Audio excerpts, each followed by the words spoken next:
स्वागत है आप लोग का यूपीपीएससी मेंटर ग्रुप पे। हम लोग रिवीजन सेक्शन पे चल रहे हैं, ठीक है ना। बेसिकली हमारा पेड बैच चल रहा है और पेड बैच इंपॉर्टेंट है किसके लिए, यूपीएससी और यूपीपीसीएस दोनों के लिए इक्वली इम्पॉर्टेंट है। जिसमें अगर आप देखना चाहें तो हम कैसे डिटेल में पॉलिटी पढ़ाए हैं उसका लेक्चर डेमो में दिया गया है। जैसे जैसे हमारा क्लास जैसे आईआर का आएगा तो उसमें डेमो आप देख लोगे, ठीक है ना। तो वैसे हमारा कंटेंट रहेगा।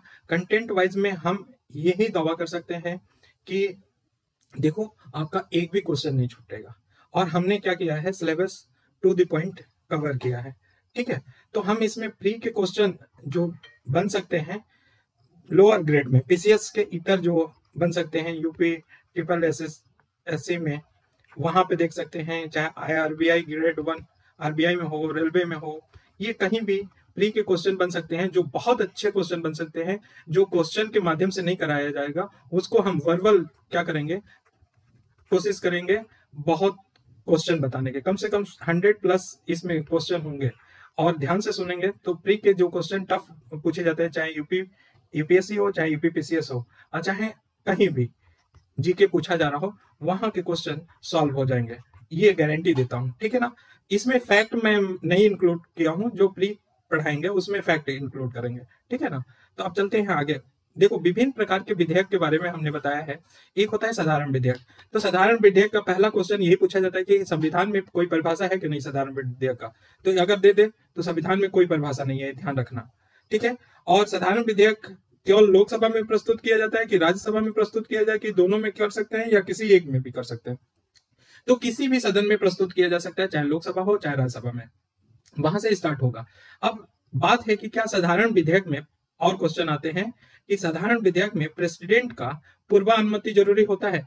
तो जी नहीं, साधारण विधेयक में पूर्वानुमति नहीं जरूरत होता है सामान्यतः। लेकिन लेकिन लेकिन यहां से क्वेश्चन, अगर नया राज्य का निर्माण हो, नए राज्य का निर्माण कौन से आर्टिकल में है, आर्टिकल 3 में है। तो नए राज्य का निर्माण हो तो फिर यहाँ पे प्रेसिडेंट का पूर्वानुमति लेना जरूरी है, यहाँ पूर्वानुमति चाहिए, पहली बात। तो हमने क्या बताया कि साधारण विधेयक का संविधान में कोई परिभाषा नहीं है, किसी भी सदन में प्रस्तुत किया जा सकता है, चाहे लोकसभा हो चाहे राज्यसभा हो।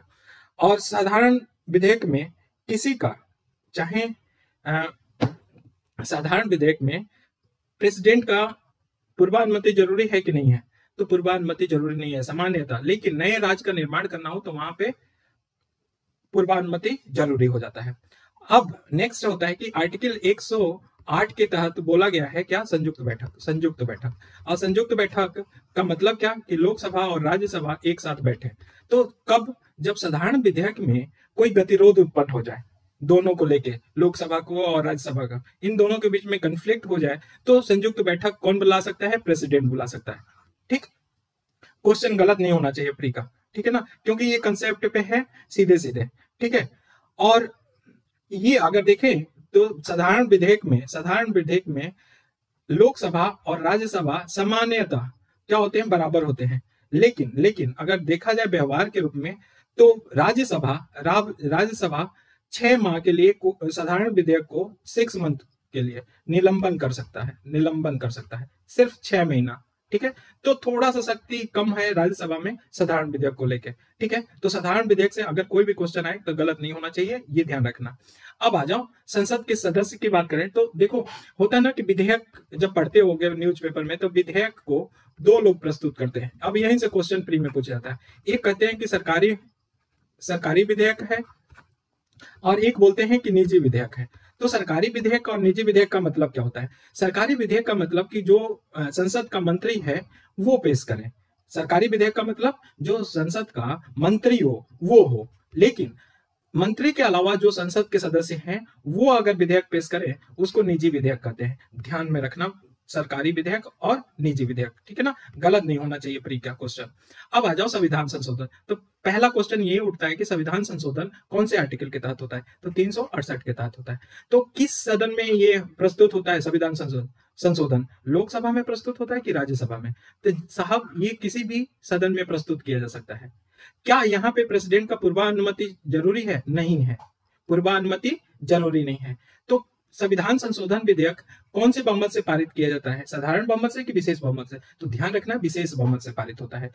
और दोनों के बीच में, लोकसभा और राज्यसभा के बीच में गतिरोध हो जाए तो विधेयक रद्द हो जाता है। यहाँ पे संयुक्त बैठक का कोई प्रावधान नहीं है, ध्यान रखना, वेरी इंपॉर्टेंट। संयुक्त बैठक का अर्थात आर्टिकल 108 का हम प्रयोग नहीं कर सकते। तो यहाँ पे देखिए, सिद्धांत के रूप में लोकसभा और राज्यसभा क्या है, बराबर है, ठीक है। और संविधान संशोधन विधेयक को जब लोकसभा पारित कर दे, उसके बाद राज्यसभा पारित कर दे, फिर प्रेसिडेंट के पास जाता है, तो प्रेसिडेंट इस पे क्या बाध्य है देने के लिए सहमति कि नहीं? तो साहब यहाँ पे ध्यान रखना, सहमति देने के लिए बाध्य है। कौन से में? संविधान संशोधन विधेयक में। तो ध्यान रखना इस चीज को, ठीक है। अब आ जाते हैं धन विधेयक और वित्त विधेयक। इस धन विधेयक और वित्त विधेयक को बहुत आराम से सरल भाषा में समझेंगे, क्योंकि यहां से क्वेश्चन आते हैं। तो वित्त विधेयक क्या होता है? वित्त विधेयक में ये होता है कि आय और व्यय से संबंधित जो प्रत्येक विधेयक होता है उसे वित्त विधेयक कहते हैं। मतलब कि जो खर्च किया जाए और जो आय आए, उन दोनों को मिला के क्या बोला जाएगा? वित्त विधेयक होगा। मतलब जहां पे खर्च की बात हो, आय की बात हो, वो विधेयक रिलेटेड हो, उससे क्या बोलेंगे? वित्त विधेयक बोलेंगे। तो फिर धन विधेयक क्या होता है? तो देखो साहब, धन विधेयक में आय भी होता है, ठीक है, आय कितना आया और खर्च कितना हुआ, ये भी होता है। लेकिन कुछ विशिष्ट प्रावधान इसमें आ जाते हैं। विशिष्ट प्रावधान, कोई विशिष्ट प्रावधान अगर आ जाए तब जाके ये क्या हो जाएगा? धन विधेयक हो जाएगा, ठीक है। कोई विशिष्ट प्रावधान जुड़ जाएगा तो फिर अब इसको और अच्छे से समझते हैं कि मनी बिल क्या है, धन विधेयक क्या है। तो देखो साहब, आर्टिकल 110 में धन विधेयक का परिभाषा दिया गया है, मनी बिल का परिभाषा दिया गया है, धन विधेयक का परिभाषा दिया गया है। और 110 में जो विषय शामिल हैं, जो प्रावधान शामिल हैं, वो शामिल हो जाए अनुच्छेद 110 के, कहते ना कि धन विधेयक क्या है? विशिष्ट प्रावधान। तो विशिष्ट प्रावधान यही है जो 110 में प्रावधान दिए गए हैं। अगर ये प्रावधान शामिल हो जाए आय और व्यय के अलावा, तो वो क्या हो जाएगा? धन विधेयक। तो साहब इसको कौन डिसाइड करेगा कि धन विधेयक है कि वित्त विधेयक? तो इसको डिसाइड करता है स्पीकर, हमारा डिसाइड करता है। कौन करता है? स्पीकर, अध्यक्ष करता है, ठीक है ना। तो ये आगे बढ़ते हैं। तो धन विधेयक समझ में आया। अब देखो, धन विधेयक क्या राज्यसभा में प्रस्तुत किया जाता है? जी नहीं। लोकसभा में प्रस्तुत किया जाता है? जी हाँ, लोकसभा में ही धन विधेयक प्रस्तुत किया जाता है। तो क्या राष्ट्रपति की सिफारिश जरूरी है? तो हाँ, राष्ट्रपति की सिफारिश जरूरी है। धन विधेयक में लाने से पहले राष्ट्रपति की सिफारिश होनी चाहिए। तो धन विधेयक कौन से बहुमत से पारित किया जाता है? संविधान संशोधन में तो हमने पढ़ा क्या? संविधान संशोधन में विशेष बहुमत से पढ़ा, लेकिन इसमें कौन सा बहुमत होगा? तो साहब ध्यान रखिएगा, साधारण बहुमत से पारित किया जाता है, साधारण बहुमत से, मनी बिल, ठीक है ना। अगर राज्यसभा को कहें क्या धन विधेयक को संशोधित कर सकता है या अस्वीकृत कर सकता है, मतलब स्वीकार नहीं कर सकता, तो देखो भाई, ना संशोधित कर सकता है, राज्यसभा धन विधेयक को संशोधित भी नहीं कर सकता, ठीक है, और अस्वीकृत भी नहीं कर सकता, अस्वीकृत भी नहीं कर सकता। तो साहब क्या कर सकता है राज्यसभा? तो राज्यसभा सिर्फ और सिर्फ सिफारिश कर सकता है। क्या कर सकता है? सिफारिश कर सकता है। संशोधित भी नहीं कर सकता, अस्वीकृत भी नहीं कर सकता धन विधेयक को। तो सिफारिश के साथ कितने दिनों के अंदर लौटाना होता है धन विधेयक को? तो समय निश्चित है, 14 दिन के अंतर्गत उसको लौटाना ही है, ठीक है। तो ये ध्यान रखना, ये प्री के क्वेश्चन अच्छे बन सकते हैं। आप कितना भी क्वेश्चन कर लोगे क्वेश्चन वाइज, हम यहाँ पे 200 से प्लस क्वेश्चन शायद हो जाएंगे अगर हम बताएंगे इस लेक्चर में, और अच्छे अच्छे क्वेश्चन होंगे। बस इसको पढ़ो और हाँ, लाइक और कमेंट जरूर करो। जब लाइक और कमेंट करोगे तो हमारा उत्साह बढ़ेगा और ऐसे ही वीडियो हम कंटेंट रिच वाला लेके आएंगे, ठीक है। राज्यसभा का व्यवहार में कितने दिन विलंबकारी शक्ति प्राप्त होती है? तो मनी बिल में 14 दिन की प्राप्त होती है। अब ये नेक्स्ट बहुत अच्छा क्वेश्चन बन सकता है प्री का या कहीं भी जो जीके में, कि मनी बिल अगर आ गया किसके पास? लोकसभा से हुआ, राज्यसभा के कंडीशन, राज्यसभा 14 दिन में उसको पारित कर दिया, उसके बाद प्रेसिडेंट के पास, तो प्रेसिडेंट क्या सहमति देगा? तो सहमति भी दे सकता है, असहमति भी दे सकता है। और क्या ये मतलब कि ये ध्यान रखना कि प्रेसिडेंट मनी बिल पे सहमति देना और असहमति देने के लिए स्वतंत्र है, यहाँ बाध्य नहीं है, स्वतंत्र है, ध्यान रखना। जबकि संविधान संशोधन में क्या बोला? हाँ सही, बिल्कुल, कि बाध्य है, ठीक। तो ये डिफरेंसेस होगा, यही से क्वेश्चन बनते हैं, ये कंसेप्ट है। वित्त विधेयक, धन विधेयक के अलावा जैसे 110 बोला कि एक आर्टिकल 110 के प्रावधान अगर शामिल हो जाए तो क्या हो जाएगा? धन विधेयक हो जाएगा। लेकिन अगर 110 के बाहर जब शामिल हो कोई प्रावधान तो वो विधेयक क्या हो जाएगा, वित्त विधेयक हो जाएगा। इंपॉर्टेंट, ठीक है। तो वित्त विधेयक में क्या होगा, 110 आर्टिकल के बाहर भी होगा, ठीक है ना। तो हमारे ख्याल से समझ में आ रहा है कि वित्त विधेयक और धन विधेयक में क्या डिफरेंस है, ठीक है। और वित्त विधेयक दो रूपों में धन से विधेयक से समानता रखता है। तो वित्त विधेयक धन विधेयक से दो रूपों में समानता रखता है। कौन दो रूप है, तो केवल लोकसभा में प्रस्तुत किया जा सकता है, चाहे मनी बिल हो चाहे फाइनेंस बिल हो, दोनों। और राष्ट्रपति की सिफारिश दोनों में जरूरी होता है, चाहे मनी बिल हो चाहे फाइनेंस बिल हो। वेरी इंपॉर्टेंट प्री के लिए, ठीक है। उसके बाद वित्त विधेयक के मामले में क्या हो जाता है, साधारण विधेयक के समान हो जाता है। कैसा हो जाता है, साधारण विधेयक के समान। तो अब क्वेश्चन यहां उठता है कि क्या वित्त विधेयक में संयुक्त बैठक बुलाया जा सकता है? आप बताओ, आप क्वेश्चन यहां छोड़ रहे हैं, ठीक है। तो ये क्या आर्टिकल 108 यूज किया जा सकता है मनी बिल में और वित्त विधेयक में, फाइनेंस बिल में? ऐसा बताओ, तो फिर हम कमेंट करके जरूर बताना। जितना एक्टिवली पार्टिसिपेट करोगे उतना ही अच्छे से हम लेक्चर लेंगे, ठीक है ना। अब आ जाए विधायी प्रक्रिया। तो हमने बताया कि कोई भी विधेयक बनना है तो 3 वाचन होते हैं। विधेयक बनने के लिए क्या होता है कि जैसे विधेयक आया लोकसभा में आया तो 3 वाचन होते हैं, पहला वाचन, दूसरा वाचन और तीसरा वाचन। अब इन वाचन में पूछ लिया जाता है कि पहले वाचन में क्या होता है। तो पहले वाचन में हम क्या करते हैं, प्रस्ताव को प्रस्तुत करते हैं। दूसरे में क्या होता है, दूसरा सबसे लेंदी होता है, दूसरा में सबसे ज्यादा लेंदी होता है प्रोसीजर या प्रक्रिया। दूसरा में क्या होता है कि ये समिति के स्तर पे जाता है, जो संसद की समितियां हैं वो संसद की समितियों के पास जाता है, और समितियां क्या करती हैं, इसको देखती हैं और इस पे सिफारिश करती हैं या सुझाव देती हैं, ठीक है। ये संसद समिति के पास जाता है।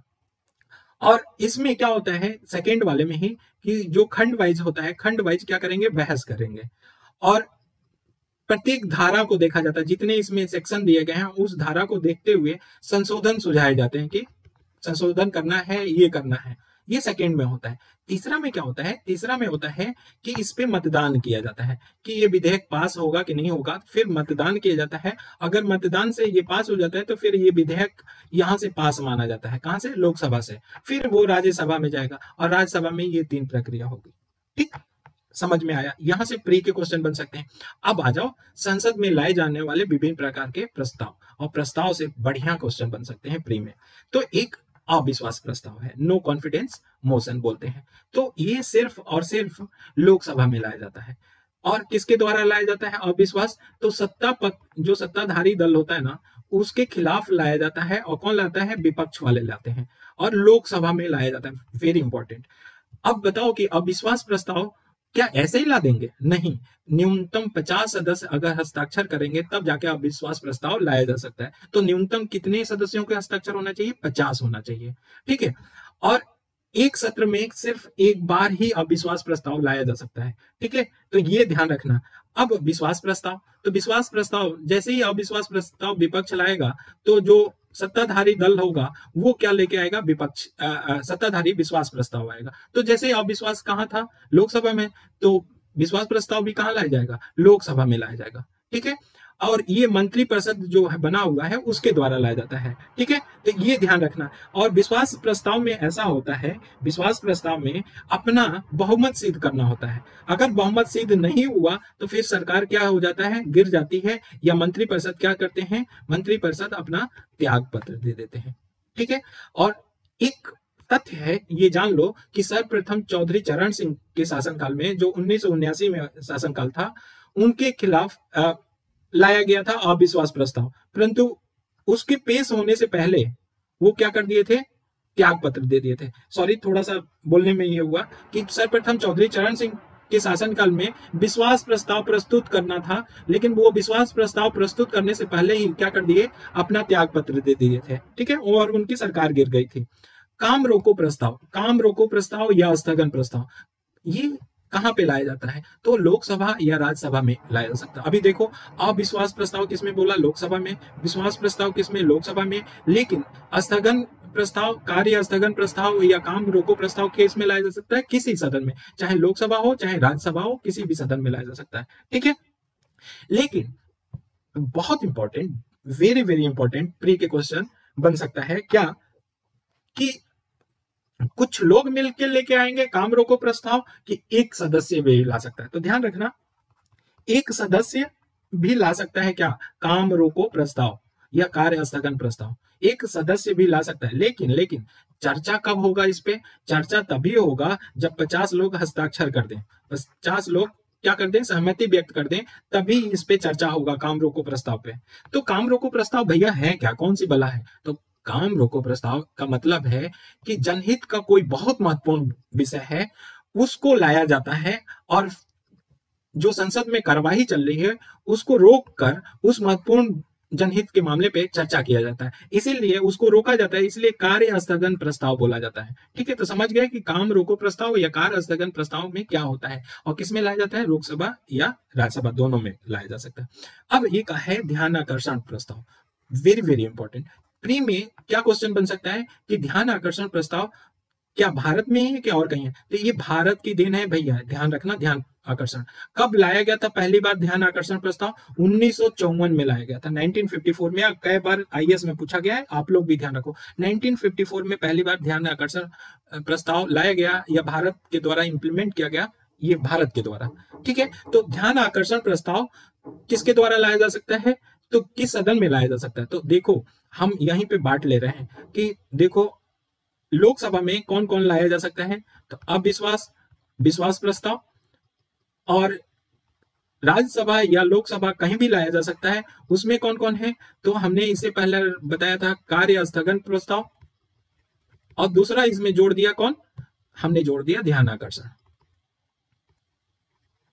ठीक है, अब ध्यान आकर्षण कौन सी बला है, तो ध्यान आकर्षण का मतलब है कि किसी विषय पे, ठीक है, सत्र का ध्यान आकर्षण करना किसी विषय पे, और उस विषय पे जब ध्यान आकर्षण किया जाता है तो वो उसका जवाब कौन देगा, तो मंत्री देगा, तो संबंधित मंत्री को जवाब देने के लिए कहा जाता है। ध्यान आकर्षण का मतलब कि सत्र का ध्यान आकर्षण किया जाता है उस विषय के ऊपर, और उस विषय से संबंधित जो मंत्री होता है ये अपेक्षा होता है कि वो उसका जवाब दे। ठीक है ना, ये ध्यान आकर्षण हो गया। ठीक, अब निंदा प्रस्ताव, वेरी वेरी इंपॉर्टेंट। निंदा प्रस्ताव किसी भी सदन में लाया जा सकता है। तो आरएस और राज्यसभा लोकसभा के में 3 हो गए, एक हो गया स्थगन, एक हो गया क्या, ध्यान आकर्षण, और तीसरा हम इसमें जोड़ दिए कौन, निंदा, की निंदा प्रस्ताव। तो निंदा प्रस्ताव में क्या होता है, निंदा प्रस्ताव कौन सी बला है, तो निंदा किया जाता है। कहते हैं ना कि एक बहुत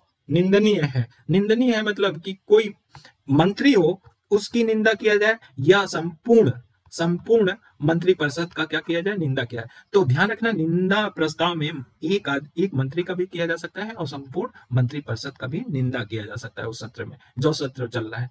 तो कटौती प्रस्ताव, कटौती प्रस्ताव वेरी वेरी इंपॉर्टेंट प्री के पर्पज में, ये लोकसभा में लाया जाता है। लोकसभा में, अब लोकसभा में लाया जाता है तो हमने कहा था ना कि 6 प्रस्ताव होते हैं और 6 प्रस्ताव में 50-50 हो जाता है, 50-50, जिसमें 3 लोकसभा में लाया जाता है और 3 किसी भी सदन में लाया जाता है, मतलब किसी भी सदन में। तो लोकसभा में कौन 3 है, तो अविश्वास, विश्वास और कटौती कट मोशन। ठीक है ना, ये 3 लाया जाता है। इसमें कौन, स्थगन, ध्यान आकर्षण, कौन स्थगन और ध्यान आकर्षण, और तीसरा क्या बताया था हमने, इसमें हमने बताया था निंदा प्रस्ताव। ठीक है, तो 3-3 6 हो गए। अब देखो कटौती प्रस्ताव, कटौती प्रस्ताव भैया 3 प्रकार के होते हैं। अब बड़ी सिंपल से सोचो, सिंपल से बड़ी कॉमन वे में समझो कि कटौती प्रस्ताव क्या होता है।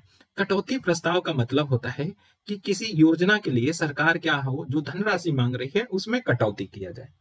जो भी सरकार है वो धन मांगती है, बजट पेश करती है किसी योजना के लिए, कार्यक्रम के लिए, और उस धनराशि में कटौती किया जाए तो वो कटौती प्रस्ताव है। और जब हम मेंस का डिस्कशन कर रहे थे तो उसमें कहते थे कि 2 भद्दा मजाक है कटौती में, एक नीतिगत कटौती और सांकेतिक कटौती। हमने कहा कि ये तो भद्दा मजाक है, और बाकी आर्थिक कटौती को बोला कि तार्किक है। क्यों बोला, तो नीतिगत कटौती का मतलब होता है कि जो नीति सरकार कोई नीति लेके आ रही है और उस नीति या योजना के लिए पैसा मांग कर रही है कि इतना दे दो भैया कि हर घर क्या करें, टीबी ले लो योजना, हर घर टीवी ले लो योजना, हम अपनी तरफ से बोल रहे हैं, लेके योजना है। अब क्या कर रहे हैं कि ये मंत्रिपरिषद इस प्रस्ताव को लेके आ रही है, बजट पेश कर रही है, कह रही है कि भैया इसके लिए 1000 करोड़ पारित कर दो, लेकिन और लोग क्या हैं उसको अस्वीकृत कर रहे हैं, अस्वीकृत कर रहे हैं। तो यहाँ अस्वीकृत करके ना बोलते हैं कि भैया ऐसा है, ये योजना तुम चला लो, लेकिन इस योजना के लिए हम बजट एलोकेट करेंगे 1 रुपया, 1 रुपया। क्या मजाक है यार, 1000 रुपया मांग रहा है तो सीधे बोल दो कि नहीं, नीतिगत कटौती में सीधे अस्वीकृत हो जाता है। मतलब जो बजट है मांगा गया है उसको कम करके 1 रुपया कर दो, तो मजाक ही है ना, भद्दा मजाक है। सांकेतिक समझो, सांकेतिक में भी है कि कोई ले लो कि हर घर टीवी योजना ही है, हर घर टीवी योजना के लिए मांगा 1000 करोड़ रुपया, 1000 करोड़ रुपया मांगा और कहा कि इतना हमें कर दें, लेकिन कुछ लोग सदस्य इसके शिकायत कर रहे हैं, अपना रोष अभिव्यक्त कर रहे हैं, शिकायत कर रहे हैं। तो शिकायत कर रहे हैं तो वो कहेंगे, इसके विरोध कर रहे हैं तो कहेंगे ऐसा है, 1000 में से 100 रुपया घटा दो, 100 रुपया घटा दो, उसके बाद ले लो। ये भी तो मजाक हुआ यार, 1000 करोड़ में 100 रुपया कम कर दो, 100 रुपया ही है ये ध्यान रखना, 100 रुपया कम कर दो तो सांकेतिक कटौती हो गया, टोकन कट होगा और नीतिगत भी मजाक होगा। अब आता है आर्थिक, जो तार्किक बोलता है, तो उसमें बोलता है कि देखो सरकारी खर्च में कम लाना है, जितना सरकार बोल रहा है उसमें खर्च में कमी लाना है। और आर्थिक कटौती में ये प्रस्ताव किया जाता है कि जो योजना के लिए सरकार क्या कर रही है, धन मांग रही है, एक निश्चित राशि कम कर दिया जाए, एक निश्चित राशि, वो कुछ भी हो सकता है, एक निश्चित राशि कम कर दिया जाए। इसका उद्देश्य सिर्फ इतना है कि सरकार का खर्च कम किया जाए। तो ये थोड़ा तार्किक है, लेकिन दो तो भद्दा मजाक है ना। ठीक, ये बता चुके हैं, मेंस में डिस्कशन कर चुके हैं, ये सिर्फ प्री के लिए है। विभिन्न प्रकार की निधियों की बात करें तो प्री में के लिए क्या है कि पूछा जाता है संचित निधि कौन से आर्टिकल में है, तो 266(1) में है, 66(1) में है। कंसोलिडेटेड फंड ऑफ इंडिया किसमें है, 266(1) में है, ठीक है ना। और धन निकालने के लिए कौन सा विधेयक होता है, संचित निधि से धन निकालना तो कौन सा विधेयक है, तो विनियोग विधेयक लाया जाता है, विनियोग विधेयक लाया जाता है, ठीक है ना। तो ध्यान रखना। तो इसमें क्या है, संचित निधि क्या कौन सी बला है, तो देखो संचित निधि ऐसा कोष है, फंड है, जिसमें भारत सरकार का महत्वपूर्ण स्रोत से होने वाली जो आय है उनको रखा जाता है, महत्वपूर्ण स्रोत से। जैसे एग्जाम्पल में कर टैक्स, ऋण से प्राप्त धन होगा वो संचित निधि में रखा जाता है, ऋण से पुनर्भुगतान से प्राप्त आय भी रखा जाता है, ब्याज से प्राप्त आय को भी रखा जाता है, और सरकारी कंपनियों से होने वाला मुनाफा भी संचित निधि में रखा जाता है। ये क्वेश्चन पूछा जाता है, इसलिए एग्जाम्पल भी दिया है, ठीक है। और संचित निधि से पैसा निकाला जाता है तो कौन से विधेयक से, विनियोग विधेयक से, या कभी कभी धन विधेयक भी मिल जाता है। भारत की आकस्मिकता निधि कौन से आर्टिकल में बोला गया है, तो 267 में, 266 में 1 में क्या है, संचित निधि 1 है, ध्यान रखना, ठीक है। और ये आकस्मिकता विधि क्या संविधान में है, नहीं, ये भैया संसद और विधायिका के द्वारा सृजित है। जबकि इससे पहले जो हमने कहा कि संचित निधि है, वो संचित निधि विधायिका या संसद के व्यायाधीन होता है, लेकिन संविधान सृजित है, संविधान में इसका जिक्र है। जो आकस्मिक निधि है वो विधायिका द्वारा सृजित है, वेरी इंपॉर्टेंट प्री के लिए, ठीक है। और 1961 में संसद ने आकस्मिकता निधि अधिनियम पारित किया था, और उस अधिनियम के तहत 50 करोड़ रुपया तक बताया था कि आकस्मिकता निधि में रखा जाएगा, जो कि वर्तमान में अभी कितना हो गया, 500 करोड़ हो गया, शायद अब बढ़ा के 1000 कर दिया गया है, थोड़ा डाउटफुल है, लेकिन इसे जरूर चेक कर लेना, ठीक। अब ये आकस्मिकता निधि खर्च करना किसके अधीन होता है, देखो संचित निधि को खर्च करना संसद के अधीन होता है। संसद जब विनियोग विधेयक लाएगी और उसके बाद उससे पैसा निकाला जाता है, लेकिन कोई आपातकालीन परिस्थितियां आ जाए और खर्च करना जरूरी है तो ये राष्ट्रपति के अंडर होता है, ये राष्ट्रपति इसे निकाल के दे सकता है, ठीक है ना। तो आकस्मिकता निधि, कोई प्राकृतिक आपदा आ जाए तो उसको मतलब प्राकृतिक आपदा से निपटने के लिए किया जाता है। अब आ जाओ भारत का लोक लेखा निधि, भारत का लोक लेखा निधि कौन सा है, 266(2) में है, और गलती से 266(1) मार के मत आ जाना, ये संचित निधि है, ठीक है। तो ये प्री में क्वेश्चन पूछा जाता है। तो लोक लेखा निधि में कौन आते हैं, तो ध्यान रखना, परिभाषा ही बोलता है लोक लेखा निधि में कि लोक लेखा निधि में वो ऐसा फंड है, उन धनराशियों को रखा जाता है जो भारत सरकार की आय की स्रोत नहीं है, लेकिन सरकार की अमानत और धरोहर के रूप में रखा जाता है। अर्थात ये लोक लेखा निधि सरकार के पास अमानत या धरोहर के रूप में जो पैसा रखा जाता है उसको लोक लेखा निधि बोलते हैं। तो क्या आएगा भैया साहब इसमें? तो साहब जो प्रोविडेंट फंड आते हैं, जो लोग जमा करते हैं, वो आता है। सरकार द्वारा जो बचत पत्र जारी किया जाता है वो लोक लेखा निधि में आता है। अगर न्यायालय द्वारा वसूला गया कोई जुर्माना है वो लोक लेखा निधि में जाता है। ध्यान रखना, तीनों एग्जाम्पल प्री के लिए इंपॉर्टेंट है, ठीक है। तो अब इतने अच्छे से हम डिस्कशन कर रहे हैं, लाइक और कमेंट जरूर कर देना, ठीक है।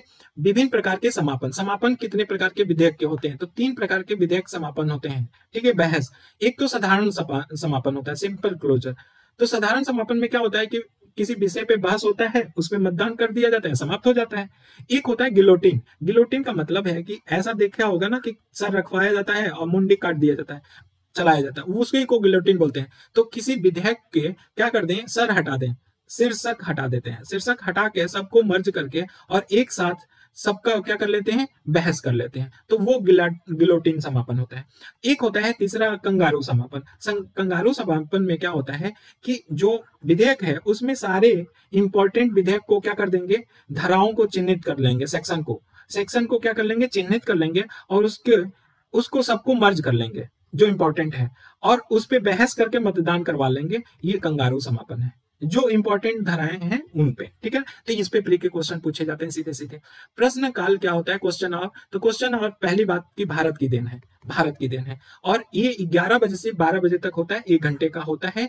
और पहला घंटा होता है, संसद बैठना स्टार्ट होता है 11 बजे से, और 11 से 12 बजे तक पहला जो घंटा होता है वो कौन सा होता है, प्रश्नकाल होता है। तो प्रश्नकाल में कितने प्रकार के क्वेश्चन पूछे जाते हैं, 3 प्रकार के। मेंस में क्वेश्चन पूछे जाते हैं और प्री में भी क्वेश्चन अच्छे बनते हैं से। तो ध्यान रखना 3 प्रकार के। कौन? एक तारांकित प्रश्न होता है, दूसरा अतारांकित और तीसरा होता है अल्प सूचना के प्रश्न। तो तारांकित का मतलब क्या? तारांकित का मतलब कि इसको मौखिक रूप से प्रश्न क्या किया जाएगा, मौखिक रूप से पूछा जाएगा और उत्तर भी मौखिक दिया जाएगा। साथ ही में एक वेरी इंपॉर्टेंट इसमें पूरक प्रश्न भी पूछे जा सकते हैं तारांकित में। लेकिन अतारांकित का मतलब कि इसमें लिखित उत्तर दिया जाता है, लिखित पूछा जाता है और लिखित क्या किया जाता है, उत्तर दिया जाता है। लेकिन इसमें सबसे इंपॉर्टेंट पूरक प्रश्न नहीं पूछ सकते। और अल्प सूचना के प्रश्न का मतलब क्या कि अल्प सूचना जो जनहित से संबंधित बहुत महत्वपूर्ण प्रश्न होते हैं वो पूछे जाते हैं और उसको ट्रीट किया जाता है तारांकित की तरह, जैसे तारांकित होता है, ठीक है। ध्यान रखना आधे घंटा का चर्चा क्या होता है, तो ये ध्यान रखना आधे घंटा का चर्चा होता है कि जब समय 5 बजे संसद का समय समाप्त होता है तो उससे पहले 4:30 बजे से लेके 5 बजे तक की चर्चा जो होती है उसको बोलते हैं आधे घंटा का चर्चा। और आधे घंटा का चर्चा अभी सप्ताह में मात्र 3 दिन होता है, वेरी इंपॉर्टेंट प्री के लिए, सोमवार, बुधवार और शुक्रवार को होता है, ठीक। अब आ जाओ शून्यकाल, जीरो आवर क्या होता है, तो ये भी संसदीय लोकतंत्र भारत की ही देन है। ये शून्यकाल भूटान में भी है, नेपाल में भी है और अनौपचारिक या परंपरा आधारित ये जीरो आवर चला आ रहा है। क्या है जीरो आवर कि जैसे ही प्रश्न काल खत्म होता है, क्या 11 से 12 होता है, तो 12 बजे से लेके 1 बजे तक जो आवर होता है उसको जीरो आवर बोलते हैं, शून्यकाल बोलते हैं। इसमें क्या फायदा क्या है कि जीरो आवर में कोई पूर्व सूचना दिए ही सदन में किसी विषय पे प्रश्न किया जा सकता है या चर्चा किया जा सकता है, किसी विषय पे चर्चा किया जा सकता है बिना सदन को पूर्व सूचना देने से पहले, मतलब पूर्व सूचना देना कोई जरूरत नहीं है। तो साहब इसमें कितने प्रश्न किए जा सकते हैं जीरो आवर में? मैक्सिमम 20 प्रश्न पूछे जा सकते हैं प्री में, ठीक है। प्री के क्वेश्चन यहाँ से 20 प्रश्न पूछे जा सकते हैं शून्यकाल में मैक्सिमम। तो समझ रहे हो, तो हम कितने क्वेश्चन डिस्कशन कर दिए केवल इसे। किचन कैबिनेट क्या होता है, तो किचन कैबिनेट का मतलब ये लघु समूह होता है, बहुत जो पीएम का खास लोग होते हैं किचन में बैठ के, जैसे सोच लो किचन में बैठ के खाना खाते रहते हैं और गोपनीय विषय पे क्या करते हैं, मंत्रणा करते हैं, चर्चा करते हैं, ठीक है। हंग पार्लियामेंट क्या होता है, त्रिशंकु संसद क्या होता है, तो किसी एक दल को बहुमत न मिले चुनाव में तो उसको हंग पार्लियामेंट बोलते हैं। लेम डक सेशन क्या होता है, लेम डक सेशन का मतलब जैसे कि 2014 में चुनाव हुआ था, ठीक है, भारत का, तो 2014 में चुनाव हुआ, 2019 में चुनाव हुआ, तो 2014 में जो चुन के आए थे 545 सांसद, उसमें से 2019 में हो सकता है कि 545 में जो सांसद थे वो कुछ सांसद 2019 में न चुने गए हों, ठीक है। अब जो नहीं चुने गए हैं वो लास्ट सत्र होगा 2014 का, उसमें लास्ट सत्र में इन सांसद को लेम डक बोला जाता है जो चुनाव नहीं जीते हैं, इसीलिए लेम डक सेशन बोला जाता है। तो लोकसभा के भंग कर दिया जाता है, मतलब अंतिम सत्र होता है लोकसभा का जिसमें चुनाव नहीं जीते रहते हैं, उनको लेम डक कहा जाता है, इसलिए लेम डक सेशन या सत्र बोला जाता है। समझ गया। संसद की शक्तियां मेंस के लिए है, प्री में कोई मतलब नहीं है यहाँ से, ठीक है। लेकिन हाँ, ये पूछा जाता है कि विधि निर्माण कौन करता है, तो संसद करता है। संसद या मंत्रिपरिषद, ये संसद किस पे नियंत्रण करती है, तो मंत्रिपरिषद और कार्यपालिका पे नियंत्रण करती है। तो कार्यपालिका और मंत्रिपरिषद पे कौन नियंत्रण करता है, संसद करती है। प्री का क्वेश्चन। मंत्रिपरिषद पे प्रशासनिक नियंत्रण के कारक क्या क्या हैं, तो ये प्रशासनिक कारक क्या हैं ये पूछा जा सकता है प्री में। अविश्वास प्रस्ताव के द्वारा, अन्य प्रस्ताव के द्वारा, जितने प्रश्न पूछ सकते हैं उसके द्वारा, जितनी चर्चाएं होती हैं उनके द्वारा। संसद मंत्रिपरिषद पे वित्तीय नियंत्रण रखती है, ये भी एक क्वेश्चन है। तो वित्तीय नियंत्रण किससे रखती है, बजट के द्वारा, धन विधेयक के द्वारा, कटौती प्रस्ताव के द्वारा, और समितियों जैसे समितियां हैं, प्राक्कलन समिति है, लोक लेखा समिति है, इनके द्वारा वित्तीय नियंत्रण करती है। तो ये मेंस के हैं, प्री में बहुत कम चांसेज होते हैं। संसद के कार्य क्या है, तो संसद के पास कौन कौन सी कार्य हैं, तो एक निर्वाचन शक्ति है, न्यायिक शक्ति है, अन्य में राजनीतिक शिक्षा देने का है, ठीक है, राजनीतिक नेतृत्व की नई पीढ़ी तैयार करती है, ये संसद के कार्य हैं, मेंस के लिए, प्री में नहीं। लोकसभा और राज्यसभा की तुलनात्मक स्थिति क्या है, ठीक है, तो ये मेंस की है, इसमें प्री के क्वेश्चन नहीं पूछे जा सकते हैं, ठीक है।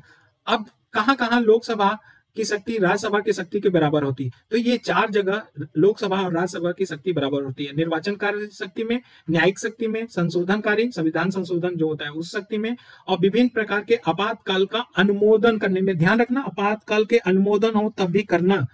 समापन में सिर्फ और सिर्फ कौन होता है, लोकसभा होता है, तो इसको बहुत ध्यान से पढ़ना। तो लोकसभा और राज्यसभा की शक्ति 4 स्टेज पे क्या होती है, बराबर होती है, ठीक। अब आ जाओ, कहां लोकसभा की शक्ति ज्यादा होती है राज्यसभा में, तो जब अविश्वास प्रस्ताव हो, धन विधेयक हो, कटौती मोशन हो तो, और राष्ट्रीय आपात को वापस लेने में, ध्यान रखना चौथा वाला। तो यहाँ पे लोकसभा की शक्ति ज्यादा होती है राज्यसभा की। अब राज्यसभा की शक्ति कहां लोकसभा से ज्यादा होती है, वेरी वेरी इंपॉर्टेंट, प्री में आईएएस इस पे क्वेश्चन फोकस रहता है। 249 आर्टिकल, 312 और 67 बी। तो 249 क्या है कि राज्यसभा विशेष बहुमत से कोई पारित कर दे तो राज्य विशेष सूची पे क्या कर सकता है, सांसद कानून बना सकता है, संसद कानून बना सकता है, लेकिन सिर्फ 1 साल के लिए मान्य होगा। 312 में क्या है, ऐसे ही राज्यसभा अगर विशेष बहुमत से प्रस्ताव पारित कर दे तो नई अखिल भारतीय सेवा का निर्माण कर सकता है संसद, ये भी 1 वर्ष के लिए मान्य होगा। तो 67 बी क्या है, तो 67 बी में ध्यान रखना कि उपराष्ट्रपति को हटाने का प्रस्ताव सबसे पहले कहां लाया जाता है, राज्यसभा में लाया जाता है। ऐसा नहीं है कि लोकसभा में लाया जाता है। और राज्यसभा में क्या होगा, विशेष बहुमत से पारित होगा, और लोकसभा साधारण बहुमत से पारित कर देगा, तो फिर वो उपराष्ट्रपति हट जाएगा, ध्यान रखना है, ठीक। पूरकता का क्वेश्चन हम मेंस में डिस्कशन किए हैं, यहाँ का कोई मतलब नहीं है कि लोकसभा राज्यसभा एक दूसरे के पूरक है।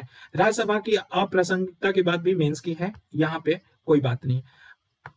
अब आ जाओ संघीय स्वरूप की बात करें, तो संघीय स्वरूप भी मेंस से रिलेटेड है, प्री के क्वेश्चन यहाँ से नहीं पूछे जाएंगे। हाँ, ये है कि आरपीए एक्ट पूछा जाए कि आरपीए या जन प्रतिनिधित्व अधिनियम कब आया था, तो ये ध्यान रखना 2003 में आया था, ठीक है।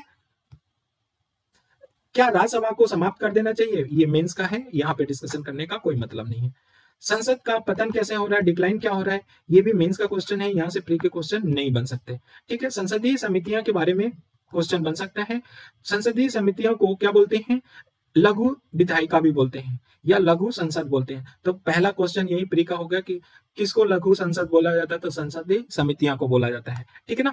क्यों बोला जाता है कि छोटा आकार होता है संसदीय समितियों का, और यहाँ पे कम लोग होते हैं, तो तार्किक रूप से बहस करते हैं, और जो भी विधेयक होता है उसको अच्छे से देखते हैं, बहस करते हैं और सुझाव देते हैं, इसलिए लघु संसद बोला जाता है, ठीक है ना, ध्यान रखना।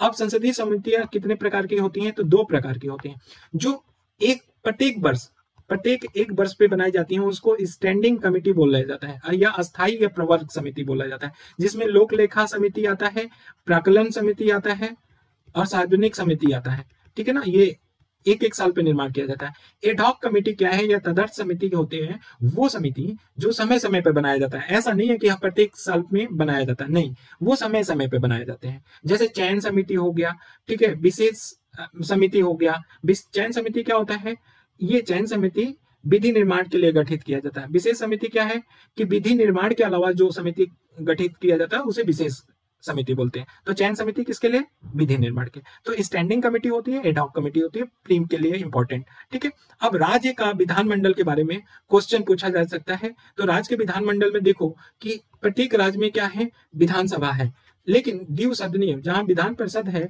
वो सिर्फ और सिर्फ 6 राज्यों में है। कितने, 6 राज्यों में। एक 7 राज्यों में था लेकिन वो एक कैंसिल हो गया, जम्मू कश्मीर। तो उत्तर प्रदेश, बिहार, महाराष्ट्र, कर्नाटक, आंध्र प्रदेश, तेलंगाना, याद रखना। और जब मैप में देखोगे ना तो ये 2-2 चिपके हुए हैं। मैप देखना, इसको याद हो जाएगा, ठीक है। मैप जरूर देखना प्री के लिए। विधान परिषद का निर्माण किससे होता है, तो 159 आर्टिकल नंबर। विधान परिषद को क्या समाप्त किया जा सकता है, हाँ समाप्त किया जा सकता है, ठीक है। विधान परिषद में अधिकतम सीट कितना हो सकता है, तो कुल विधानसभा की जो सीट है उसका 1/3 हो सकता है। तो मिनिमम कितना हो सकता है, 40 हो सकता है, मिनिमम 40। तो तीसरा ऑप्शन दे दे, क्या 120 सीट विधानसभा का है उससे कम सीट वाले विधान परिषद बना सकते हैं, जी नहीं बना सकते। क्यों, क्योंकि अगर 120 है, 40 से डिवाइड करोगे तो थर्ड, तो 40 क्या है, 1/3 है। अगर इससे कम हो जाएगा तो संविधान में ही लिखा है कि अधिकतम सीट कितना होना चाहिए, 1/3 होना चाहिए। तो 120 को डिवाइड करोगे तो क्या हो जाएगा, 40 आ जाएगा। और 40 से कम होगा, न्यूनतम कितना होना चाहिए, 40। तो 40 से कम हो जाएगा तो नहीं होगा, ठीक। तो ये ध्यान रखना। विधान परिषद का निर्माण कैसे होता है, ये मेंस का है, हमने बता दिया है। विधान परिषद का गठन कैसे किया जाता है, ये ध्यान रखना। तो निर्वाचन के द्वारा 5/6 सीट भरा जाता है और 1/6 गवर्नर या राज्यपाल क्या करता है, मनोनीत करता है। तो 5/6 कैसे भरा जाता है, ये ध्यान रखना। कुल का 1/3 विधानसभा के द्वारा निर्वाचित किए जाते हैं। कुल का 1/3 स्थानीय संस्थाओं द्वारा, जैसे पंचायत, नगर पालिका से निर्वाचित किए जाते हैं। 1/12 है शिक्षकों के द्वारा निर्वाचित किए जाते हैं। कुल का 1/12 स्नातकों के द्वारा निर्वाचित किए जाते हैं। तो 5/6 निर्वाचित किए जाते हैं। मनोनीत किसने किए जाते हैं, कुल का 1/6 और किसके द्वारा, राज्यपाल के द्वारा। कितने आधार पे, 5 आधार पे। और 5 आधार में हमने कहा सहकारिता ही 5वां है जो अलग है। बाकी सेंटर में भी 4 आधार हैं, साहित्य, कला, विज्ञान और सामाजिक कार्य। लेकिन विधान परिषद में 5वां सहकारिता जोड़ दिया। क्यों, क्योंकि ये राज्य विषय की सूची है, राज्य सूची का विषय है, ठीक है। कौन सहकारिता, ठीक। विधानसभा की बात करें तो मैक्सिमम सीट कितना विधानसभा की होनी चाहिए, 500। न्यूनतम कितना होना चाहिए, 60 होना चाहिए। लेकिन इसके 3 अपवाद हैं, हमेशा याद रखना। और इस बार यूपी 2021 में पूछ लिया था, केवल यही अपवाद याद रहता तो आप आंसर सही करके आते। तो गोवा में 40 है, मिजोरम में 40 है, सिक्किम में 32 है। कुछ यूटी हैं, 2 यूटी हैं जिसमें विधानसभा है, जैसे दिल्ली है उसमें 70 सदस्य हैं, पांडुचेरी है 30 सदस्य हैं। तो कुल कितने विधानसभाएं हो गए हैं, तो 30 हो गए हैं। यहाँ ध्यान रखना, 28 प्लस दिल्ली प्लस पुडुचेरी, ठीक है ना, 28 राज्य हैं, ठीक। विधानसभा का गठन कैसे होता है, तो विधानसभा का गठन जितने निर्वाचित होते हैं निर्वाचित सदस्यों द्वारा होता है। मनोनीत था, लेकिन 104 संविधान संशोधन द्वारा जो एक एंग्लो इंडियन की प्रावधान था उसे हटा दिया गया, ठीक है। तो ये ध्यान रखना। अब राज्यसभा विधानसभा परिषद में क्या अंतर है, ये इसका मेंस से जुड़ा हुआ है, इसका कोई मतलब नहीं। विधानसभा और विधान परिषद की तुलना भी मेंस से जुड़ा हुआ है, ये प्री से यहाँ से क्वेश्चन नहीं आएंगे, ठीक है। साधारण विधेयक में विधानसभा के पास ज्यादा शक्तियां हैं विधान परिषद से, ठीक है ना। अब यहाँ से एक क्वेश्चन बन सकता है, क्या क्वेश्चन हो सकता है, देखो जरा सा समझो यहाँ पे कि ऐसा है कि कोई विधेयक आ रहा है, साधारण विधेयक विधान परिषद के, तो विधान परिषद क्या करेगा, पारित कर दिया और विधानसभा पारित कर दिया, तो वो विधेयक पारित हो जाएगा गवर्नर अगर इस पे सहमति दे दे तो, ठीक है। लेकिन विधानसभा इसको क्या कर दिया, रद्द कर दिया, तो ये क्या हो जाएगा, रद्द हो जाएगा, ठीक है। अब विधानसभा में प्रस्ताव लाया गया, विधानसभा प्रस्ताव पारित कर दिया, विधान परिषद क्या करेगा, इसको पारित नहीं किया, रोक दिया, ठीक है। रोकने की शक्ति 3 महीना तक है, रोक दिया, ठीक है। तो वो पूछेगा कि इसकी सिफारिश या कुछ भी कमी है वो बताओ, तो सहमति दे सकता है तो पारित हो जाएगा, ठीक है। अगर नहीं सहमति देता है तो 3 महीना तक रोक सकता है। या तीसरा कंडीशन ये हो सकता है कि पुनर्विचार के लिए लौटा दे कि भैया विधानसभा फिर से विचार करो, तो पुनर्विचार के लिए किसके पास भेज दे? विधानसभा के। तो पुनर्विचार करने के बाद फिर विधानसभा किसके पास भेज दे? विधान परिषद के पास। तो 1 महीना के अंतर्गत उसको उस पे सहमति देना ही है, सहमति देना ही है, मतलब बाध्य है। यहाँ पे यहीं से क्वेश्चन आएगा। और रियल विधान परिषद को किसी विधेयक को रोकने, साधारण विधेयक को रोकने की मैक्सिमम शक्ति कितना है? तो 3 महीना यहाँ और 1 महीना यहाँ, तो टोटल 3 + 1 = 4, 4 महीना मैक्सिमम रोक सकता है। ये प्री का क्वेश्चन बन सकता है। ठीक है, संघात्मक और एकात्मक की मेंस के लिए है, प्री के लिए यहाँ से क्वेश्चन नहीं पूछा जाता है। ठीक है ना। तो संघात्मक में क्या क्या कैरेक्टरिस्टिक है वो जान लो, कि शक्तियों का विभाजन होता है केंद्र और राज्य में, लिखित और कठोर सर्वोच्च संविधान होता है। ठीक है, स्वतंत्र और निष्पक्ष न्यायपालिका होता है। ठीक है ना, और दोहरी नागरिकता होती है। ये क्या है? फेडरल का कैरेक्टरिस्टिक है। एकात्मक का क्या है कि शक्तियां किसमें निहित होती है? केंद्र में निहित होती है। ठीक है, और एकल संविधान होता है, एकल नागरिकता होता है एकात्मक में। ये विशेषताएं हैं जिसको ज्यादातर मेंस में लिखने का होता है, लेकिन कभी हो सकता है कि प्री में पूछ ले वो। अब यहां से क्वेश्चन पूछे जाएंगे कि किसने यूनियन संघ बोला है? तो 2 बोला है, एक संविधान ने भी बोला है, डॉक्टर अंबेडकर ने भी बोला है। ठीक है, संघ। क्वासी फेडरल किसने बोला है? अर्ध संघात्मक, तो केसी वेयर ने बोला है, वेरी इंपॉर्टेंट।